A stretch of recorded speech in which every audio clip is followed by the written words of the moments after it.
We're ready to start. Welcome everyone. Welcome to this course on TCP-IP. Welcome to discover the secrets of what's behind the internet and how it works. To help me with the course, here is the team of teaching assistants.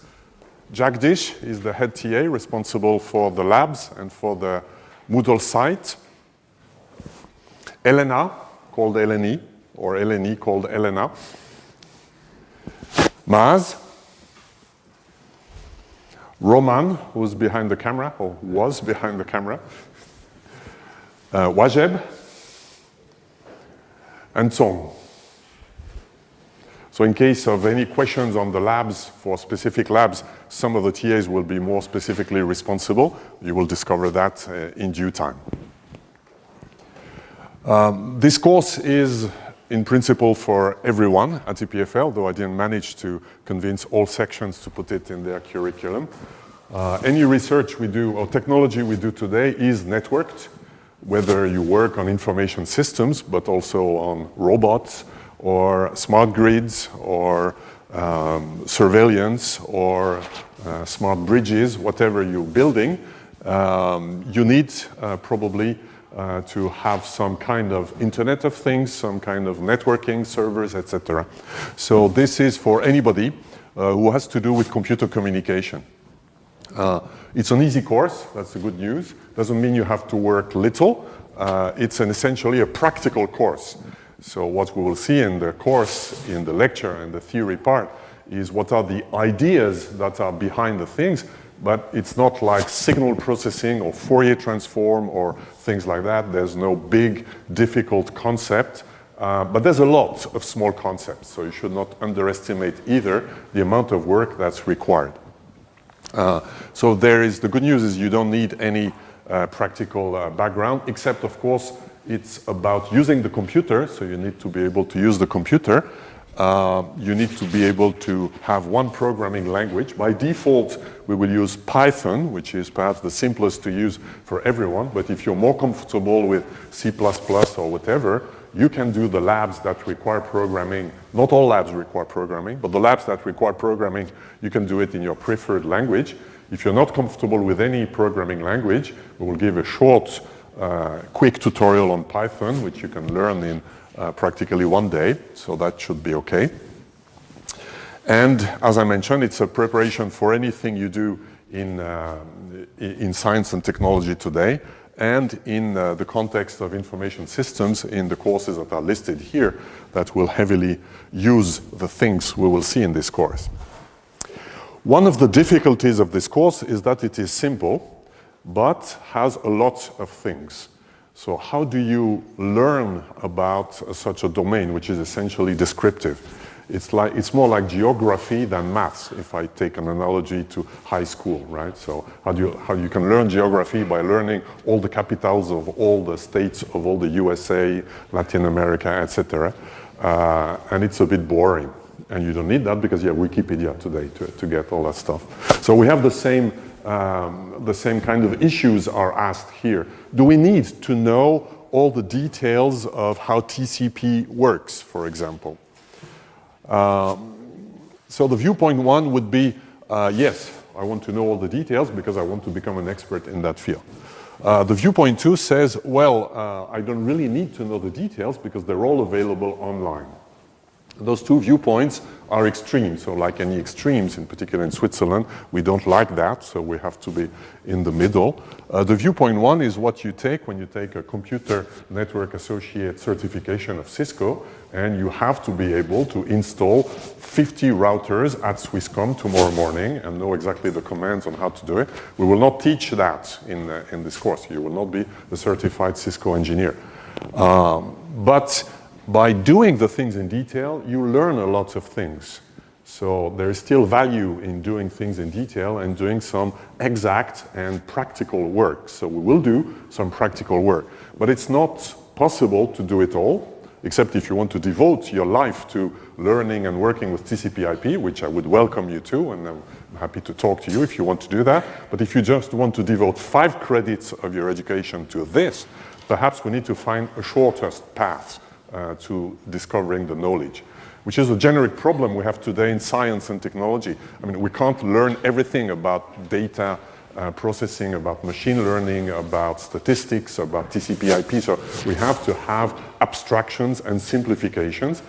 But those abstractions and simplifications, they have to be right.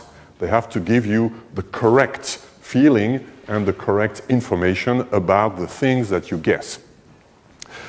This is something that has been discussed extensively in the small crowd of people who teach TCP/IP, and one of the philosophies is called the rake philosophy, which is illustrated here. So the problem of the field is that if we want to cover all the breadth and all the depth, we have to spend our life to that. It's not just a matter of time, it is also that very soon that kind of depth and breadth will be covered by machines, by robots. If we have better software for configuring a Cisco router, after all, we don't need an expert who knows all the command line arguments. It's like if you're writing a document today and you use Word or LaTeX, you don't need to know PostScript, right? So it's the same kind of analogy that we do here. So, but if you know only things at breadth, like some courses do by teaching you abstract layered model of OSI and things like this, it's almost like a myth that you're teaching. You're not really teaching the real thing and how it happens. Because the reality is always a bit dirty. I will teach in this class things that perhaps look beautiful sometimes. I hope they will from time to time look beautiful. But the reality is a few beautiful things, and in between there's lots of practical details that are the way they are, which most of the time means complicated, arbitrary, and could perhaps be done better, but nobody will care about doing it better. So to get that feeling and the correct information, we will go deep into a small set of selected topics, and those are essentially what we will do in the labs.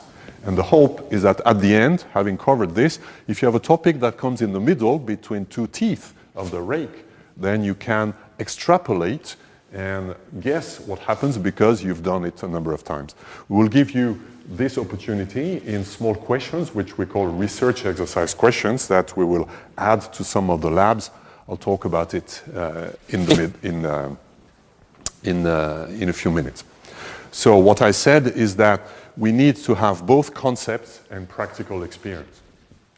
Another good news about TCP/IP is that the concepts are fairly stable. I've been teaching this class for 20 years. Of course, my slides are very different today than they were 20 years ago. First, because I learned how to teach it better, I hope. Also, the field has evolved, but the evolution is essentially in a few details of implementation that become more and more refined, so they become more polished, they become a bit better, but there are not many radically new things that have emerged. A few, and I'll mention them in the class.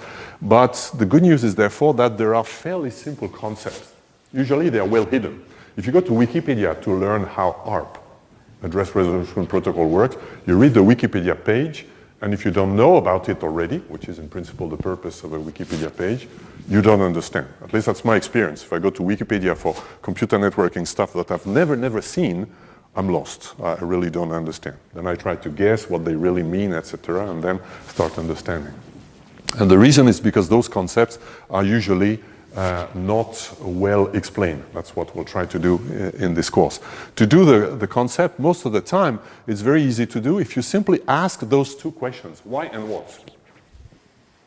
Usually Wikipedia and a lot of references, not the one we use in this course, of course, but many textbooks, they explain you the how, and the how, that's thousands and tens of thousands of pages.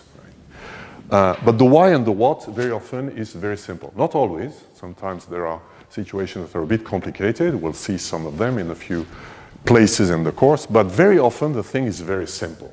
So if you understand why this thing exists, why is IP the way it is? Why is there something called IP? What is it doing? Same thing for TCP. What is TCP doing? Once you understand what it is doing, most of the time you can imagine easily how it would do it. Sometimes you may be wrong, and if you are wrong in your imagination, then you have to learn the delta between the imagination and what you read in this course, what you hear in this course, or what you read somewhere else. That's the only thing you really need to learn and remember. And those things, I claim, are important, of course, if you want to be a high-level person that is managing others, but also a technical leader. Some philosophers say it's important to have a mental model of the things that we're working with. I mean, if you're driving a car, you have to know what a car is. I mean, what's the purpose of a car? How does it, roughly speaking, work? You don't have to know how to craft an engine, a hybrid or diesel engine. That's technology that you don't need to know, but you have to know what an engine is doing. You have to know why there is a clutch, what is happening. So you have a mental model of that. That is perhaps overly simplified, but this mental model helps you doing the right thing. The mental model is not just knowing how to do things. How to do things is click here, click this box here, click OK, open this, look in this menu. This is the how. But if you have the mental model, you can find your own way, and because you're looking for specific things that must be present. So having the mental model is essential for the technical work you're doing. If you're writing software for an industrial automation system or for a sensor system, and you have absolutely no idea on how TCP and UDP work, you might do gross mistakes that perhaps will have your software work, but will later, perhaps a few years later, will cause lots of problems to other people.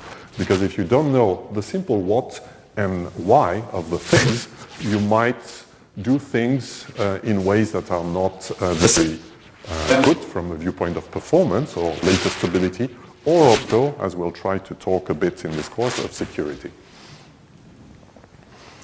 The course is organized in lecture, so now, every 2 weeks, I'll put a bit of pressure on you by having a quiz, a 15-minute 10 question, where you have to choose answers from a choice of typically 4. And you can go to the Moodle site to see the quiz of the past years. That will give you some idea of what's going to fall on you next week. And there are, every other week, there will be such a quiz, and that's 40% of the theory grade at the end. There will be a final exam, that's 60% of the theory grade. That's for the theory, and for the practice, it's in principle every Friday. This is a mistake, it's 11 to 3, to 50, to 13, so 1 o'clock. There's an extra session for various reasons, primarily for people who don't have a very deep background in computer science. In the past, there were requests for more sessions during the beginning of the course to help people. That will be in this room. This room is the Internet Engineering Workshop that is devoted to this course. So you can use one of the 2 labs. Most of the labs, except for a few manipulations that have to be done on IPv6, for example, that needs to be close to those rooms. A few manipulations also need to be in this room that will start in a few weeks. But the overwhelming majority of the work that's done in the lab is done on your own laptop. So you can do it in the labs, of course, but also at your own pace, on your own time. We use a textbook in the sense that if you want to know more, of course you can use whatever you want, in particular the Wikipedia pages, which for most topics contain an accurate report on the details, but as I said, make it very difficult most of the time to understand what's the purpose of what is there. I give slides that are on Moodle, and if you want to go beyond and follow a textbook that has a philosophy of teaching that's very close to mine, I recommend this one. Sometimes I also borrow chapters from this book.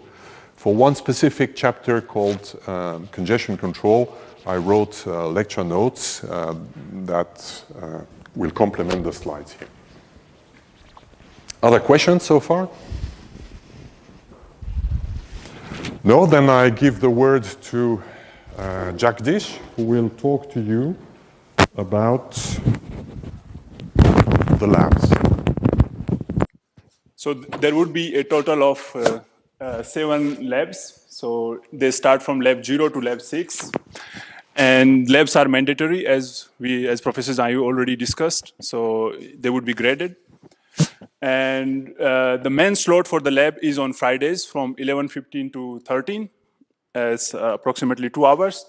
But for students who have some problems, we also organized another slot on Tuesdays from 4 to 6. Okay, so and that would be in the Internet Engineering Workshop room, which is INF 19. For doing the labs, you will be doing it on your own computer, except some labs where you will do some manipulations in the INF19. So another thing is that you would be working in groups of 2, so you have to choose your partner, and you will actually download the PDF, and your report would be the same PDF. So you would fill in the answers in the report itself. Not all the PDF readers allow this. So one recommendation is Adobe Reader 11, but you can use others who allow saving the forms. Deadline for the reports is normally given in the lab itself, but usually it is on Wednesday after the last session of the lab. Okay, Wednesday at 11:55. And yeah, so that's for the overall organization point of view from the labs. Now, if you want to play with the networks, so we will not have the real networks to play with, but you would play with the emulated networks, and we will use Mininet for that. So you can interact with the what we will do is we will provide you a virtual machine where the Mininet is already installed, and then you can interact with the Mininet with the command line, with the terminal, or with the Python scripting. So you can create the switches, you can create the routers, hosts, and connect them through Mininet, and then configure them as you need. But just to give a real small real feeling of the network and the cables and switches, in lab 2 and 5, you will be doing a bit of the manipulation, connecting your computer with one computer in the lab, and then that computer to the switch, and having the access not through the Wi-Fi, but through this computer to the internet, and you will have a bit of the feeling about how the real hardware looks like, we hope. In some of the labs, you would require you would require an IPv6 address to your computer, and for that, you can have this Wi-Fi access points, but this Wi-Fi access point would be only accessible. It's actually the access point is in INF19, Internet Engineering Workshop. So you will have to be around or in this room to be able to access this Wi-Fi access point. And the password is here, okay? But later we are going to change, so we will update you when the new password would be set. But for the moment, it's TCP-IP 1516, and you will have to be near INF19 to be able to access this access point and have IPv6 address. So we want to give, I want to actually especially just concentrate more on the lab 0 and lab 1, because for the people who don't have the networking background, they might want to catch up fast with others, and this is really introductory things in these labs. So the students who already have networking background, probably they would know most of the things, and they can do research exercises and more advanced things. But for the beginners, actually, this is lab 0. You will have just the network tools installed on your computer just to play with them, and how to check your IP addresses, DNS server, gateway, all those things, and do a bit of the packet inspection, what packets are leaving and coming to your computer, and doing this kind of things. The deadline for the first lab is actually next Wednesday, so it's just 1 week. Except this lab, you will have 2 weeks to do your lab. So you will have deadline in 2 weeks. The first one is very small one, and the deadline is after 1 week. The second lab is, from the second lab, you will start playing with Mininet. So you would be introduced, we will give you the virtual machine.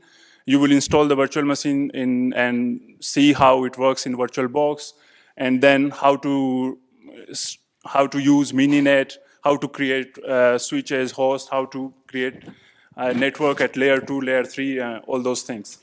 And you would play a bit with the filters, so with the traffic, to manipulate it and have some firewalls or this kind of things. So those 2 labs are really important, and they would be your, let's say, the basis point for next labs. So you will have to be really quick to, if you don't know, to learn all those concepts. Okay, so you have to be a bit fast in the beginning.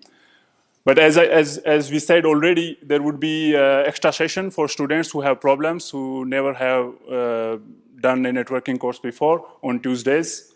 And if you are struggling, then you don't need to do the extra research exercise question, okay, which is there in the lab 0. You just do the labs, okay?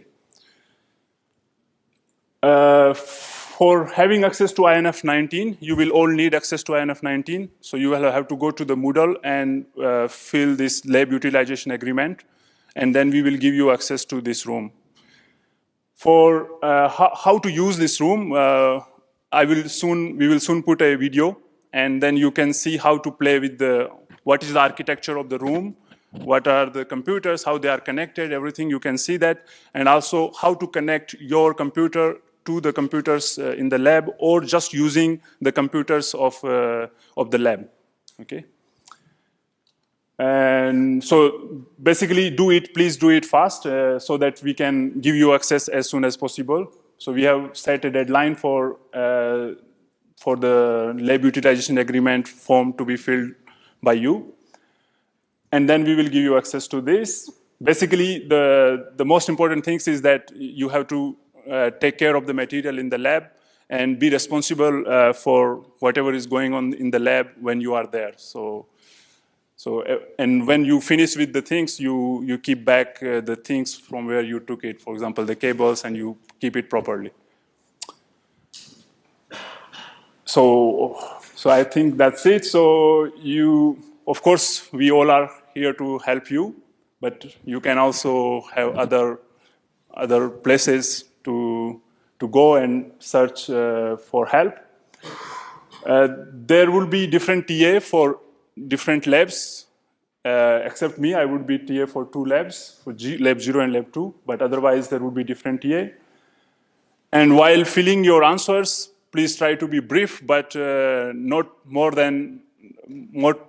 unnecessarily brief that you don't give the complete answer. So you try to give the complete answer, but not write a big story about it. So it would be easy for us to grade you. So yeah, please don't cheat. I think I don't have to say that probably, but please try to be try to be fair and try to learn from the labs and not doing the cheating. So I hope you would enjoy. Thank you, Jagdish. Other questions on what was presented so far? In principle, if there's an odd number of people, we will need at least one exception, but they are designed to be done by 2 people.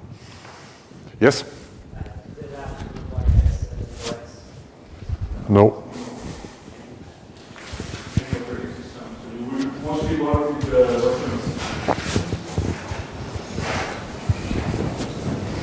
Okay.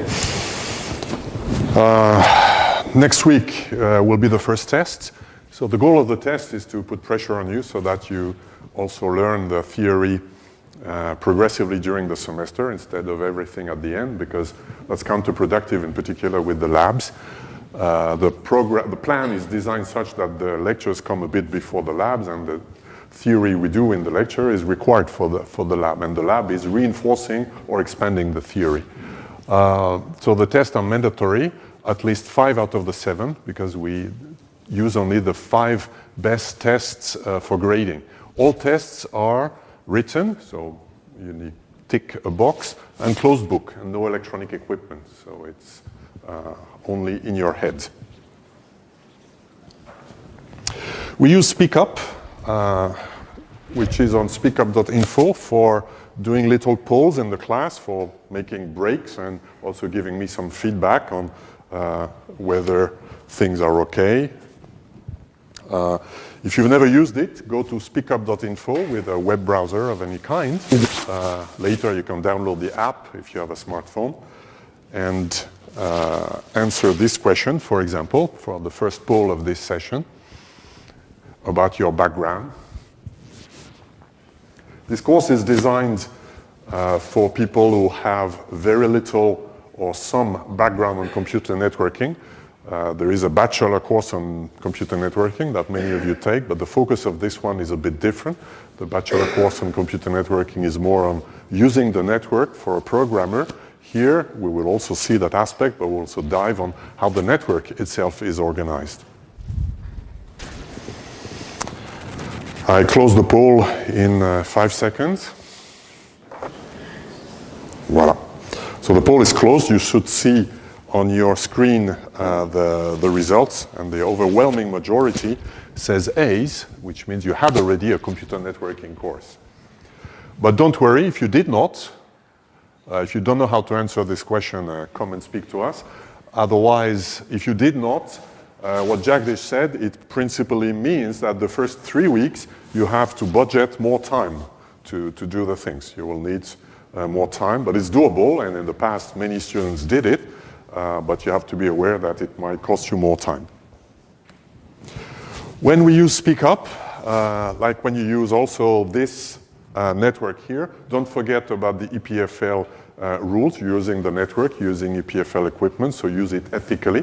Using it ethically here means don't put on Speak Up. You can use Speak Up to put comments, or you can do the same thing on the Moodle of the course. You can also use this network for some purposes, but do it ethically. Don't put offending remarks on one other student or things like this. It happens very rarely, but it did happen a few times, and that's very unpleasant, and I would not like it to happen again. Another poll from helping me with a few practical issues. I close the poll. As you can see the results, we have a majority, but not so overwhelming. Let's move on. The final exam, you can also test last year's exams. The last 2 years' exams are posted online. You can with the solutions. The exam is also closed book, so you're allowed nothing except what we will call an exam booklet. That will be done a bit later. But the exam booklet is essentially giving you things like what is the format of an IP packet, so you don't have to learn by heart that the sequence number of TCP is so many bits and so on. So those details, of course, it's stupid to learn them by heart. So we will give all the slides several weeks towards the middle of the course. I will post all the things. So if that can relieve some of your anxiety, you will know here what you don't need to learn by heart. We mentioned the research exercise question. This year we use the following form. So the idea is that some of you might be more advanced or might devote more time to this course or might feel more comfortable with some of the topics. So they have more time to do a bit more. So we give you this opportunity in 5 labs in the form of four bonus questions. And the idea is to have you do things that we didn't discuss in the course. So you have to learn by yourself how to use it.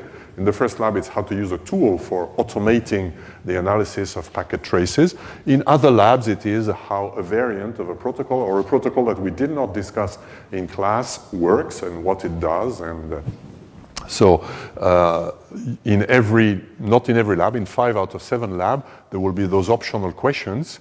And you do them, of course, only not to please me, although I like if you please me, but you should do it. You should manage your time.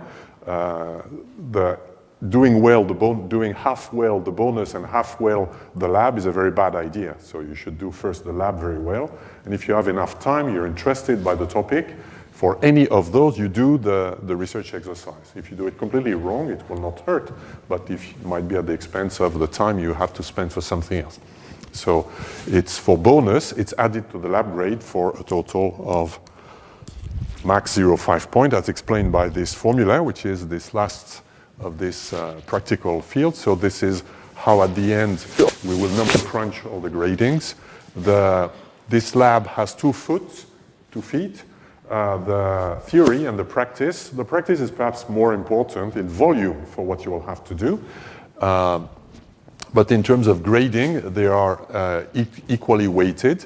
The theory grade, as I mentioned, is 40% to the tests and 60% to the final, or the final, whatever is best. If you, for some reason you cannot do the test, then you have to put everything on the final. For the tests, because it's practically every second week, you may be sick one week or whatever reason, so we take the average of the best 5 tests. Similarly, for the lab grade, we take the average of all the labs, the first one being only half a lab, and we add the bonus of the research exercise. That gives you a lab grade and a theory grade, and then we do the average of the two, with a little twist to it. The average is the harmonic mean. The harmonic mean for all practical purposes is practically the same as the standard mean, except if one of the grades is very bad and the other is very poor, in which case the harmonic mean will be very poor. So the idea is that you can't shunt the theory, you have to, by having excellent grades at the lab, because if the only goal is to optimize the grades, there are non-ethical ways to optimize it. So this is how we try to mitigate potential problem. Here's the roadmap. Today we will start with basics that are needed to keep you going. And then we will study how the network itself is organized, how it is usable by programmers and by useful things that we do on the internet. And then we'll have a second phase on how the network is organized by going through routing inside a single domain, globally at the internet scale, and how the traffic is controlled so that things don't explode. And at the end, we will close with all the embarrassing issues that are normally not discussed, but that will cause probably a lot of research efforts in the future. Voilà. Are there any questions on this introduction? Then if there is not, without further ado, we go to, as promised, to the very first module.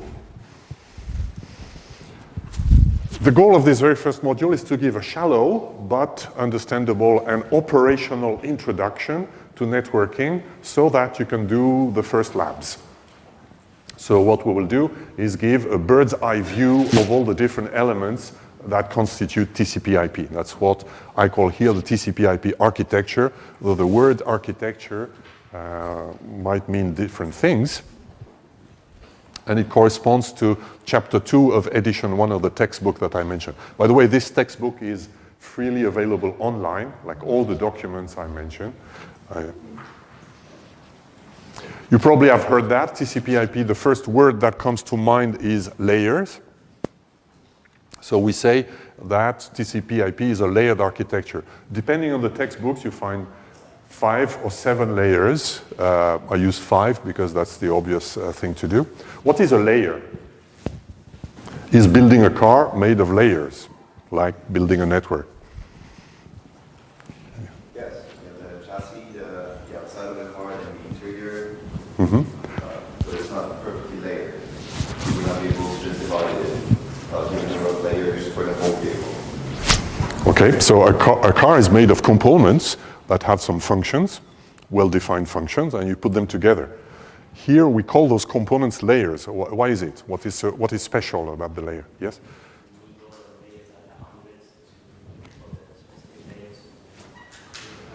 We need the things that are under and above, that's true, but perhaps the most different things compared to, so layers is about modularity, yes?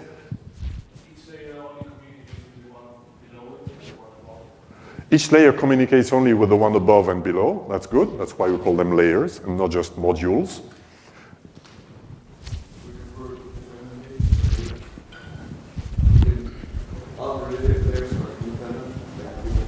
All the layers are independent. They're not really independent. So what you're saying is about abstraction. So we abstract the software and the hardware that constitute a network into 5 boxes that we put them together. But so one important thing is that, as was mentioned, that a layer is an abstraction. That means that when you're defining the details of one layer, you don't know the details of the other layer. All you need to know is what is the interface. So that's modularity. If you build a big program, hopefully you don't have a huge main function, but you have lots of sub-functions and modules, and hopefully you define an interface between the different blocks, so that when you work with one block, you don't need to know how the internal of the other is made, but only the interface. That's exactly what layers are about. But what is perhaps missing here on this figure is that this is about communication. So layers are not alone. The network layer uses the MAC layer and provides a service to the transport layer. So there is this concept that we provide a service to the thing above. But also the network layer will speak to a network layer entity, will speak to another network layer entity of the same type. So there is the concept of service and protocol interface, as we will discuss in a minute. So the most interesting layer is, of course, the application layer. That's what we use the internet for, and this is illustrating the web. But that's not the focus of this course. In this course, the focus of the application layer is courses like principles POCs, principles of computer systems, distributed systems, information systems. The layer that is used by the application layer is, in principle, the transport layer. So the transport layer provides, as a simplification, a programming interface to application programs that do something useful with the internet. And this is an example of what I said before. That's over 20 or even 30 years, the internet has been unable to evolve from this. So if I would have done this lecture 25 years ago, it would have been the same. There are two transport layer services, or two transport layer options, if you want, UDP and TCP. UDP offers a datagram service and is unreliable. Unreliable means that if I send a message using UDP, and if by accident the message is lost, and accidents occur on the internet, we'll see that repeatedly, but messages can be lost. We'll talk about that again. Then with UDP, that's the end of the story. You've sent the message, it's lost, too bad. It's up to the application to do something about the loss. In contrast, TCP does the thing for you, so it's called reliable. Reliable doesn't mean it guarantees that the information will be delivered, because sometimes it's impossible to guarantee. If I talk to a server and the server crashes, it's impossible for my TCP to guarantee that the information will be delivered to something that is down, or if there is isolated from me. But it will do everything that anybody would ever do to make sure that the information that is lost is retransmitted and that all the losses are repaired, which means as a programmer, I don't have to do it. This is what reliable means. We will see that TCP and UDP have also some peculiarities, some side effects. UDP is message-oriented. If you're a programmer and you write into a UDP transport layer, you send one message and the other end receives exactly this message or nothing if it's lost. With TCP, and that seems reasonable, that seems like the only reasonable thing to do. TCP doesn't do it that way. TCP offers the simulation of a pipe of bytes. So TCP is a bit like, is inspired by the Unix socket system, where you can pipe between two files, for example, or two input-output, and you can deliver the output of a process as input to another one, and while doing that, you do it byte by byte. So this is how TCP works. So if an application writes into TCP, the application that receives at the end will receive a stream of bytes, but if the application at the sending side had sent two messages, then TCP will not say there are two messages. It will just deliver the bytes, and the bytes are just zeros and ones, right? Many, many zeros and ones. So it means the application itself has to put information inside the stream of bits and bytes so that the receiving end knows when something starts, when something ends. When you've looked by curiosity, perhaps when you download a web page, you will see things like mine headers and things of that kind. So you analyze all the thing that comes until you see what's inside. So the TCP mental model is as if I would be reading data from a file, and within the file there is first an image, then a video, then a sound, then a PostScript file, etc.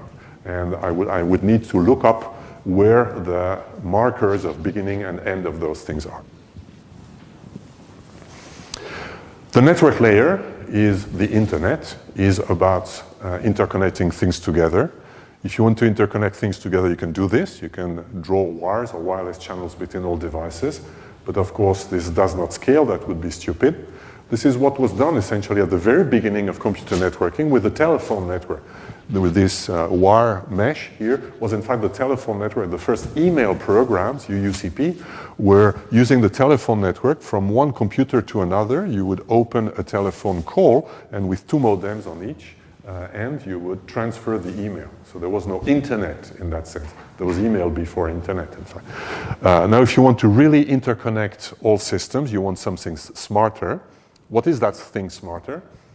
At the beginning, the first smarter thing that were used for email programs, for example, was called store and forward. Store and forward means you had intermediate computers. At that time, the computers were huge, heavy things that had only a very tiny fraction of the processing power we have today on a smartphone. And when you would send an email, for example, from T1 to one of those destinations here, the file would first be, so this computer would call that computer. Either they are directly permanently connected, if it's the IBM network, for example, or you would call it by modem, if it's a university that has less budget. Then transfer the file to this computer. Then the computer will transfer it again. And this is how the very first computer networks were done. Right. Now, today, this is not what we do. What we do today is packet switching. Packet switching was invented long, long ago. And the first paper about packet switching was at the end of the 60s by Leonard Kleinrock, but this was just a simulation paper. The first implementation was done at the beginning of the 70s in France, and at about the same time, but a bit later, in the internet. So France had invented networks that were competing with the internet and that have died away. They've all, apart from nice photos and statements like I'm making here, the technology that has survived to evolution is the one from the American DARPA networks that we will discuss extensively. So what's the principle? The principle is that information is broken into small pieces, and if you have a message to transfer, you transfer the pieces to intermediate systems that are called the routers. So the first animal we see here are, so routers are also computers, except they are not computers that are meant to display things on a screen like a computer that has an email is, but they are meant to just transfer small blocks of information from one input to another. And if you use email, you might still connect your email servers, which is the application layer, through some of those routers. Any comment on this animation?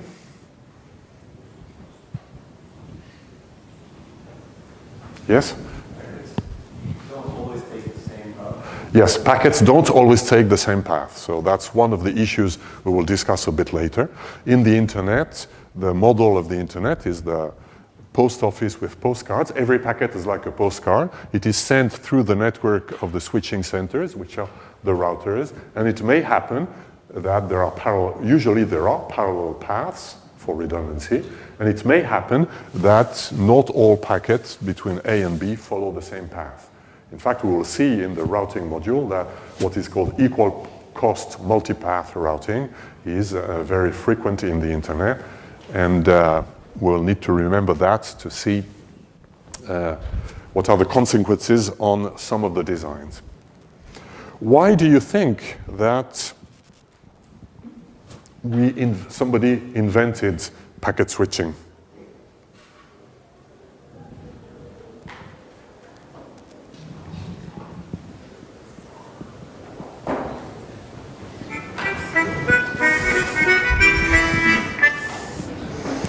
That's the timeout for the break, but we will first conclude on this poll before timing out. I close the poll in 5 seconds.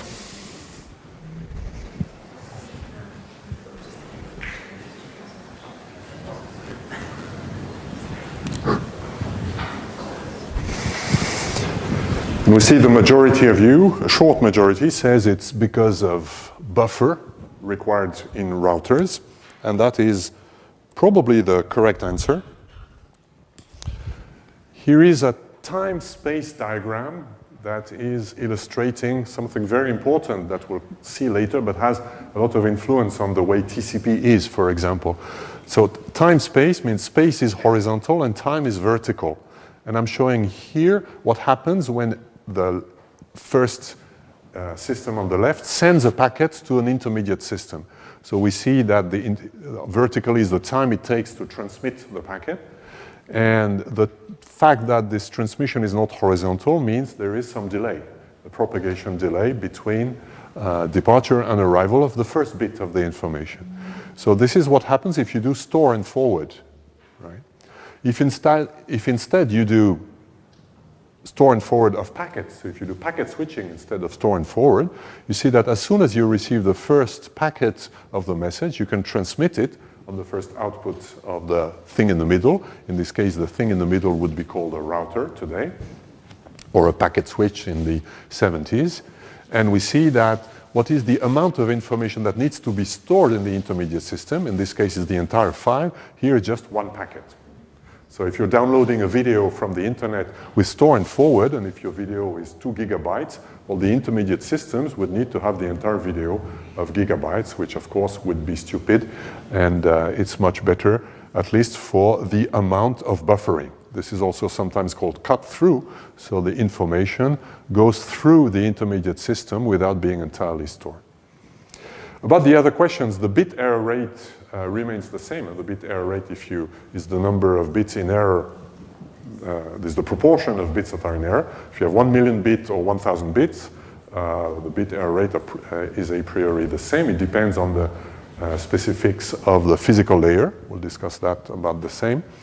And when we will talk about the transport layer, we will see that in fact for capacity, it's not optimal. It's better to do this if your goal is to have optimal capacity, meaning if you want to utilize the bandwidth that is on the link optimally, it's better to store everything, to have infinite buffer, but of course you don't have infinite buffers.